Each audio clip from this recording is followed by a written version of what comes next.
To take your questions at the end of his presentation. We have Ms. Dihlulelo Poshoko. She's the director responsible for labor statistics. Ndebuwo Gangashe, I hope I didn't butcher your surname. He is the director responsible for labor statistic content development. We have the acting DDG responsible for population and social statistics, Mr. Solemolai, who will also assist the team. SG, I think we've done the better part of the announcement. We can proceed with today's presentation. Okay, the team, can you kindly please issue the press pack?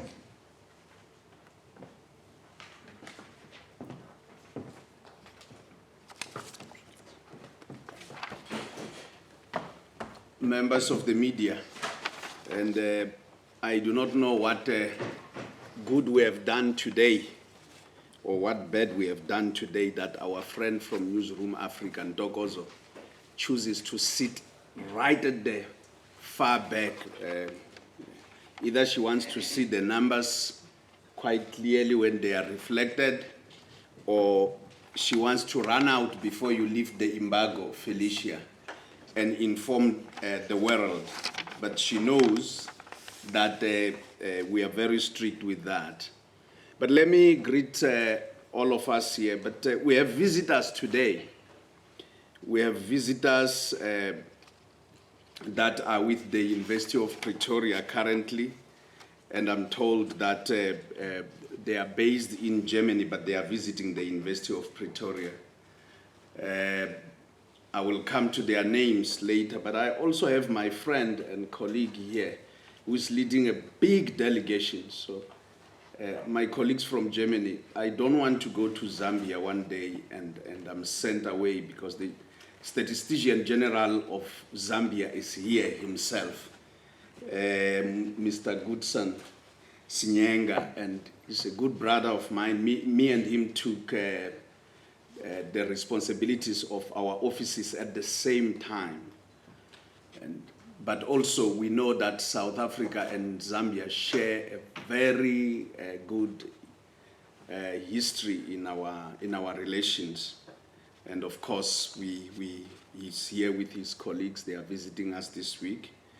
They are accompanied by Ms. Veronica Wittner from Statistics Sweden. And of course, we know right at the beginning of our democracy how we benefited from Statistics Sweden. We had a lot of support in different areas. Now, our colleagues and friends from Germany, Dr. Tapiwa Kamurumo, and of course, I would like to read all the titles, but they have given me very little time. She's already waving her head that I must not read the title. Miss Anthea Helling, she's with us here, and of course, Professor Samuel Manda is also here.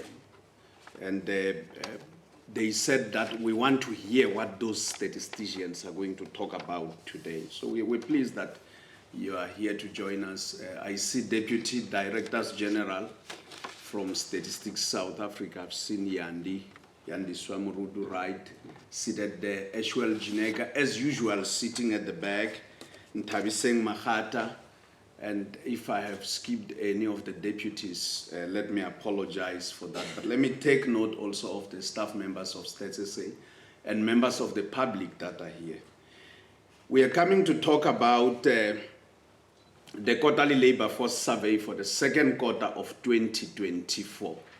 But as we talk about that, we need to start with the movements that we have observed. Let us look at where we moved from the first quarter. We are saying that in the first quarter, we had 16.7 million people that were employed. We have returned again to 16.7 million.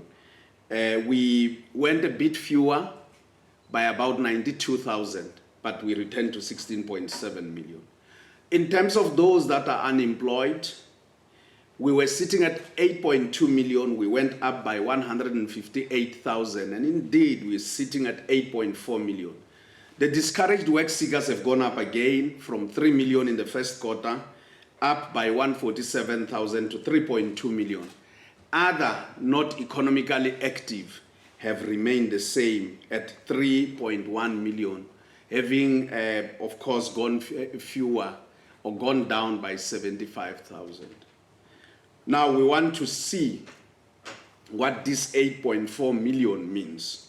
So we are saying that let us look a bit. We just don't want to rush to go to the 8.4 million of those that are unemployed. We just want to look at how we have been working over time. And we're just taking a bit coming from around 2020 second quarter. We can see on the left-hand side that we lost a lot of jobs, about 2 million in the second quarter of 2020. We have seen movements in the sideways, recoveries a bit down, but more as we move towards the right-hand side, particularly in the last 4 quarters, we see that we went up by 399,000 and we went down by 22,000 jobs, up again by 22,000 jobs. And this time, to remain at 16.7 million, we have gone down by 92,000. And that is a good picture that tells us how we have been moving. Having lost those 2 million jobs, and there were actually about 2.3 million almost in the second quarter of 2020. We can see on the left-hand side that we had gone down to 14.1 million. Remember, in the first quarter of 2020, we were sitting at 16.4 million. Now, where we are on the right-hand side, sitting at 16.7 million means that we have seen a recovery post-COVID, but also we have surpassed those levels where we were sitting at 16.4 million before we lost the 2.3 million jobs. Now, we are saying that the unemployment rate for the second quarter of 2024 is sitting at 33.5%. And of course, that has gone up a bit from the previous quarter, understanding that, one, our employment or the number of those that are employed has remained the same, 16.7. We've gone up a bit to 8.4 million of those that are unemployed, and that increase has actually increased our unemployment rate. And we can readily say that it has gone up by 0.6 percentage point. Now, having said so, we want to talk about those that are in the labor force. We're sitting at 25 million. And those that are in the working age, 15 to 64 years, we are sitting at 41.3 million. And those that are not economically active, we are sitting at 16.3 million. And of course, out of those, 3.2 million are our discouraged work seekers. Now, when we go to those that are not economically active, we can see students have gone up by 0.2 of a percentage point. And of course, we can see quarter-on-quarter changes, 54,000. The discouraged work seekers have gone up 0.8 of a percentage point, and we have already said they went up by 147,000. We have seen the homemakers going down 0.4 of a percentage point, and there was no change. There were no changes for those who said that they were too old or too young to work, as well as those that said they are ill or are people with disability. And of course, other has gone down by 0.6 of a percentage point. Now, let us look at the absorption rate vis-a-vis the labor force participation rate. We will remember that the labor force participation rate is the proportion of those in the working age that are either employed or unemployed. And the absorption rate is the proportion of those in the working age that are employed. And of course, coming out of the second quarter in 2014, we can see that the gap on the left-hand side was sitting at 14.6%. So now our gap is sitting at 20.3%, and 20.3 percentage points, not percent.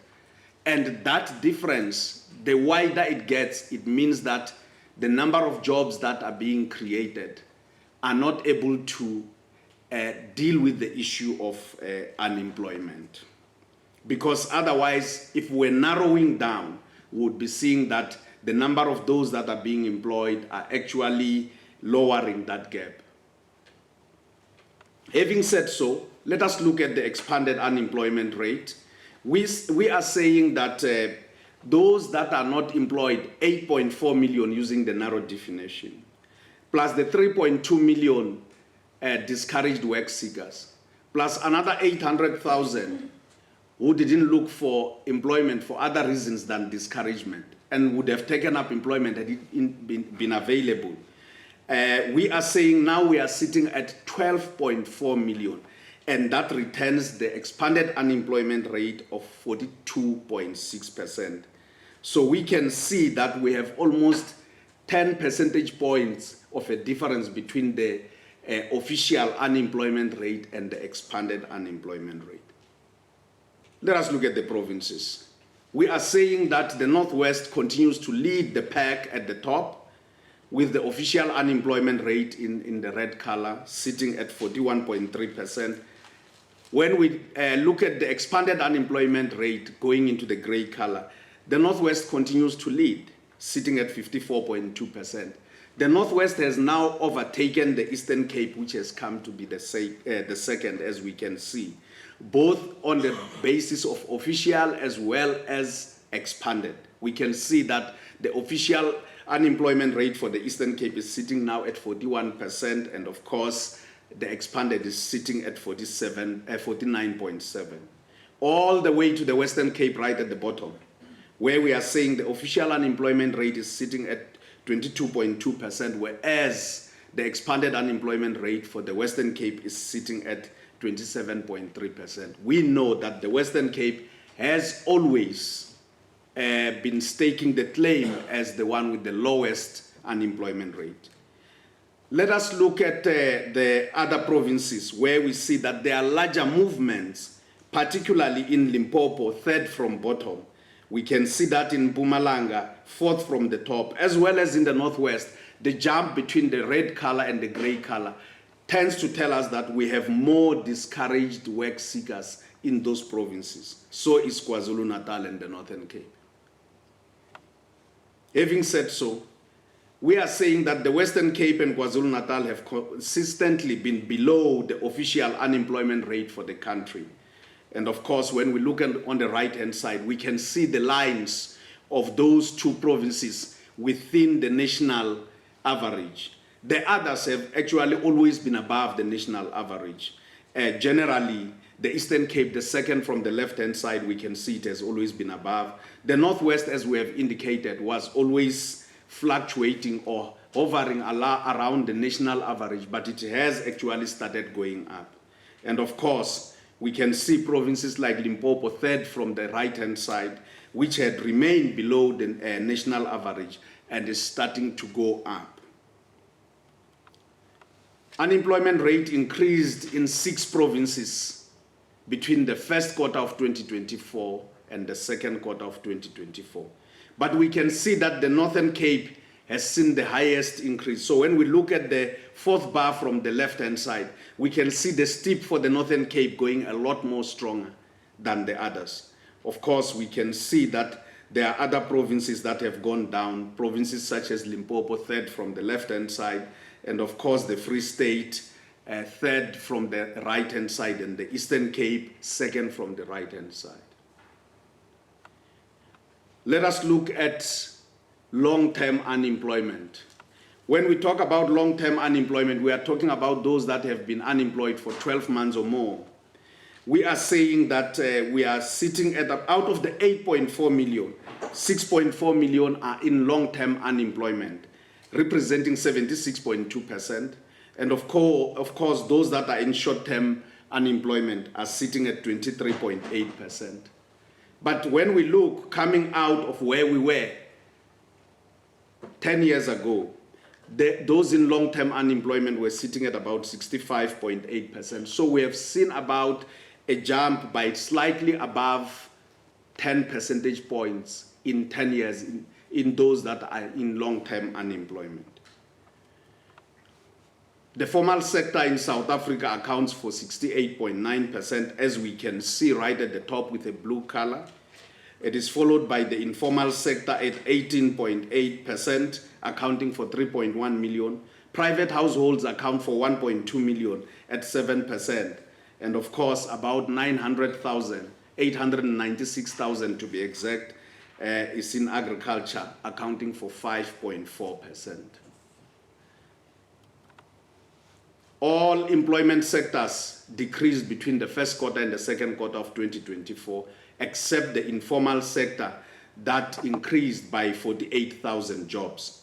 And of course, we can see from the left-hand side, second from the left-hand side, that in the informal sector, we have seen an up by 48,000 jobs. Let us look at the industries. We are saying that employment decreased mainly in trade, agriculture, and private households.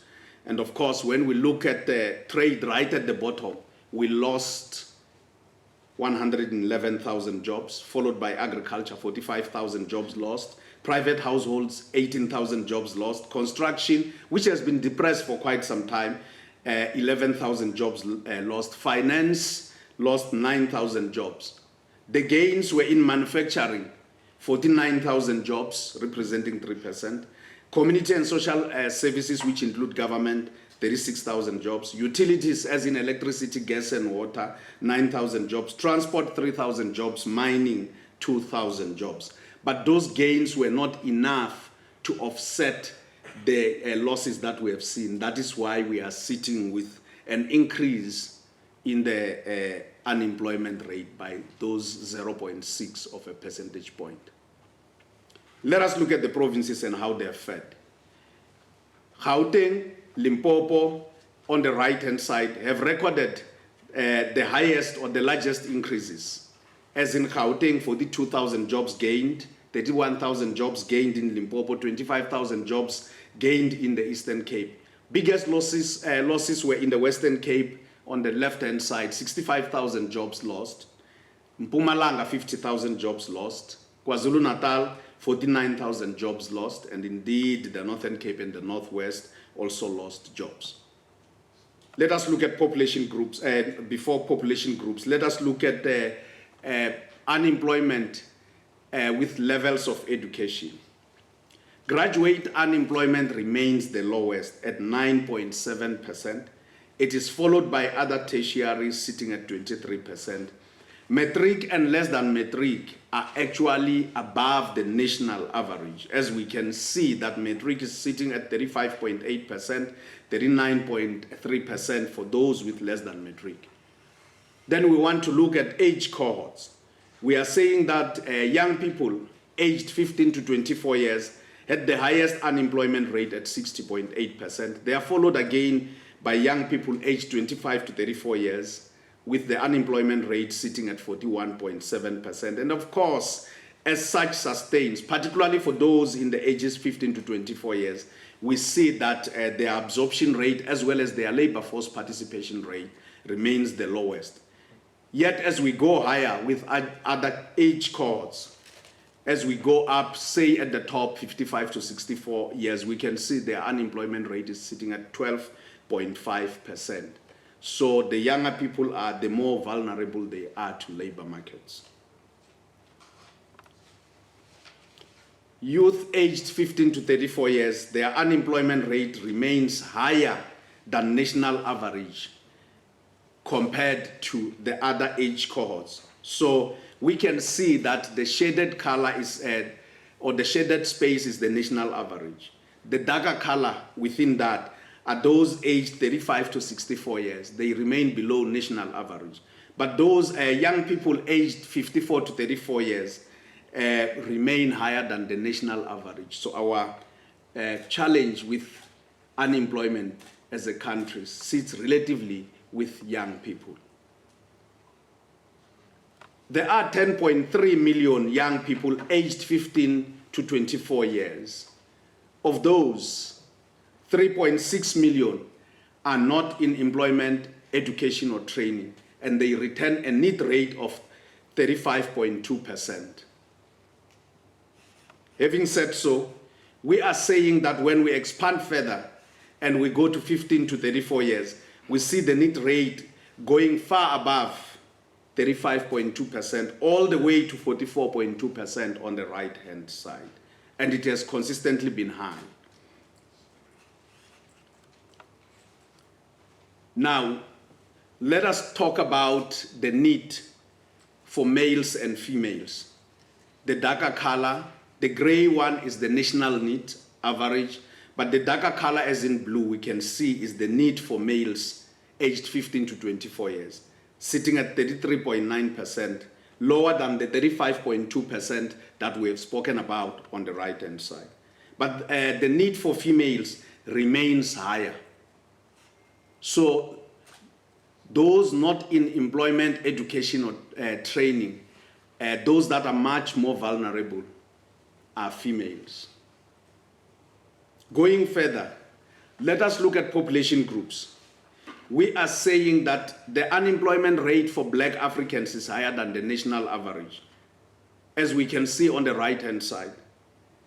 The national average for South Africa is sitting at 33.5% for the second quarter of 2024. And of course, as we go to Black Africans, we are sitting at 37.6%. For the other population groups, from the left-hand side, for the whites sitting at 7.9%, for the Indian Asians sitting at 13.9%, for the coloreds sitting at 23.3%, of course lower than the national average. Black Africans, as their unemployment rate has relatively remained higher than national average, as we can see when we come to the left-hand side. The shaded color is the national average, and the Black Africans have always been higher than the national average, whereas the other population groups, especially the whites on the right-hand side, have remained relatively lower than the national average. Because this is the month of August, and of course, we have a day that we have dedicated for our women in South Africa, as in the 9th of August. Following that, we need to elevate issues that relate to women. So let us look at what is happening in relation to women in South Africa. We are saying that out of the 16.7 million people that are employed, 7.4 million of those are female. So we can see that they are already lower than even the mark of half. And having said so, when we go to those that are unemployed, out of the 8.4 million, we see that those that are unemployed as women are sitting at 4.1 million. And their unemployment rate is sitting at 35.8%. Let us remember that unemployment rate for the country at 33.5%. So here we are sitting at 35.8%. We are sitting in the excess of 2.3 percentage points higher than the national average. And of course, the discouraged work seekers are sitting at 1.7 million, and those that are in the other, not economically active, are sitting at 7.5 million. Having said so, we want to look at men versus women. Let us look at the employed, the blue color. The men have a larger stake. But the moment we go to the unemployed, they start coming almost the same. The discouraged work seekers are even the gray color. We have more women than men. And of course, when we come to other not economically active, we have more women than men. So it means that women are vulnerable to labor markets. The labor force participation rate for women is sitting at 55.8%, whereas their absorption rate is sitting at 36.1%. The gap there is sitting at 19.9 percentage points. So it's almost the same as the national average. Coming from where we were 10 years ago, that gap was sitting at 14 percentage points, my apologies. Although women's labor force participation rate has been increasing, when we look at men, look at where the males are, the blue color at the top, it's relatively higher. They are able to go out there, take up jobs when they are there. And of course, their unemployment, the number of those that are unemployed remain relatively smaller. Felicia. Roger's phone rang. Take him out. She has forgiven you, Rogers. Rogers is one of our media people in-house. So if we took him out, we would have no media. Now, let us look at women's absorption rate. It has been lower than that of men. And of course, we can see the lighter color at the bottom. When we look at the labor force participation rate, the lines remain closer. It's because the number of women that are unemployed, remember the labor force participation rate is the proportion of those in the working age who are either employed or unemployed. But when we go to the absorption rate, it shows that we have a lesser number of women that are employed. That's why the gap widens. And of course, we are saying since quarter 2, 2014, women unemployment has been higher than the unemployment rate of men. And we can see with the lighter line, the lighter colored line at the top, sitting at 35.8%, whereas the blue color for males is sitting at 31.5%, and the average is sitting at 33.5%. And that has been consistently so. So now, when we look at population groups, Black African women continue to be the most vulnerable to labor markets with an unemployment rate of 39.9%. When we compare that with the national average, sitting at 33.5%, we can see that there's a considerable gap. Of course, when we go to the expanded unemployment rate, we can see that the expanded unemployment rate for Black Africans remains higher than 50% at 50.4% right at the top. But generally, women expanded are sitting at 46.1%. And of course, the other population groups, as in colored, follow each other in the way we have seen unemployment rates sitting as in the general groupings of male, female. But the colored sitting at 34.1%, 31% Indian, Asians, and of course 10.8% for the white population group, female, expanded. Women are more likely to be employed in community and social services, as well as in trade and private households. If we go to the shops now, when we look at the women in trade, in the shop floors, on the tills, it will largely be female. If we go to our private households, those people that we have left behind to be employed are largely female.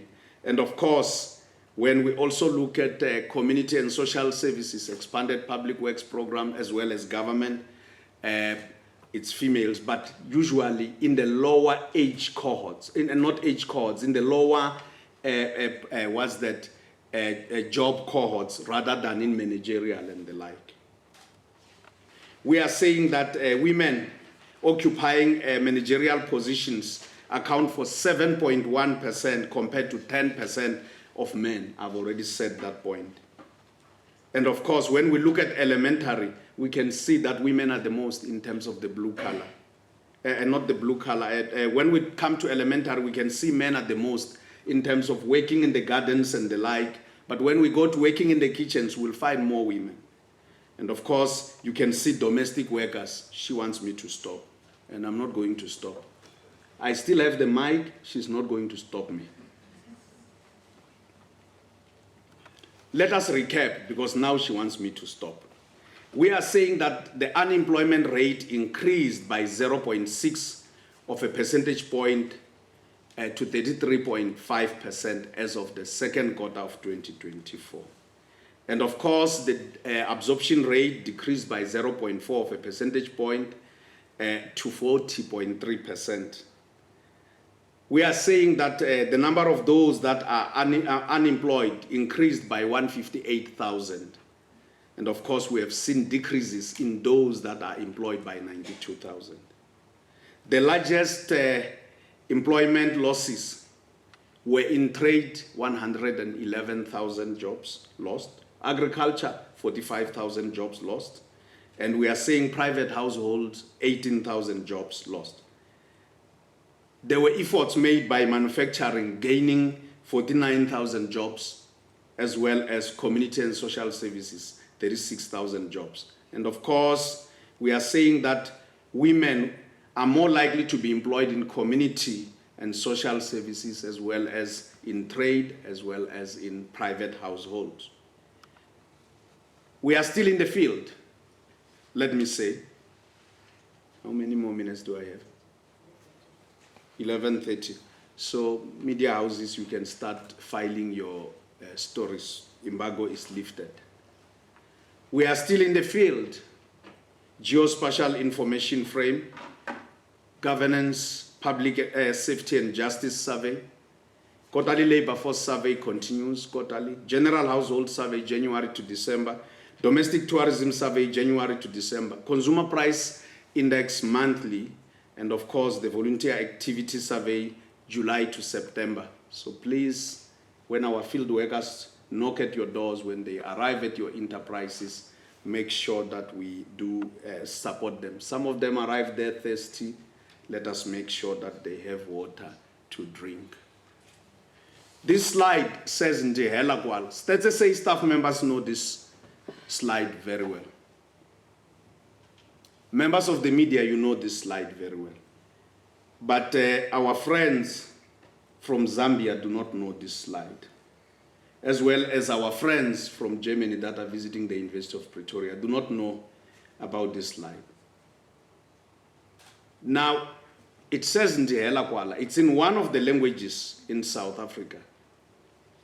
This language is called Xitsonga, further north in Limpopo. It's slightly different from Tonga that we find in Zambia, because Tonga that we find in Zambia will exchange words with the Kololo language at some stage. Yeah. So this one is slightly different, but it's also different from the Tonga we find in Zimbabwe.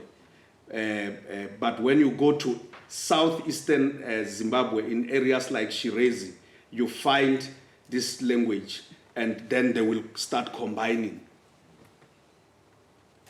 That is in Masvingo, right? Yeah, right. In case you think I do not know my continent. Now, when you look, this language says Ndihela Kwala. It says I finish here, but it has a history. When I was young, growing up in the village, our mothers could not read and write. So our mothers and our fathers were in migrant centers. They used to write each other letters. So in writing each other letters, our mothers would not finish a letter with a statement, I love you, my husband.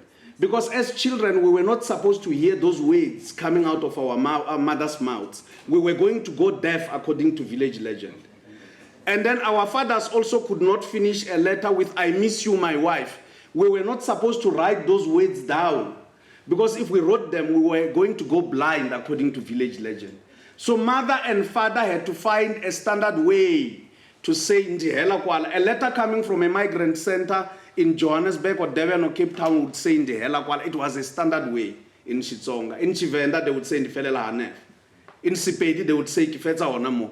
In Setswana, they would say Kifetsa Honafa. In Isindebele, they would say Ngiyathokoza. In Sesotho sa Borwa, they would say Kaditumediso na watsena Ntabi. And of course, in isiXhosa, they would say ngiceda khona apha ngomkhulu umbulelo. In English and Afrikaans, they would say, I miss you. And in Afrikaans, they would say, ek lief vir jou. Because they were empowered to read and write. So never and never again, Mandela once said, should we allow any section of our society to be excluded that they can't even express themselves on things that they hold the most to their heart, like love, that they can't even write to their loved one as freely as they want to do. And in isiZulu, they would always say, amaningang now, I don't have much. So, program director, naam, amaningang now.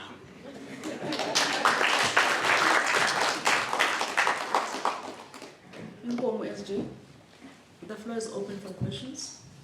The difficult questions to them. Me, I answer simple questions.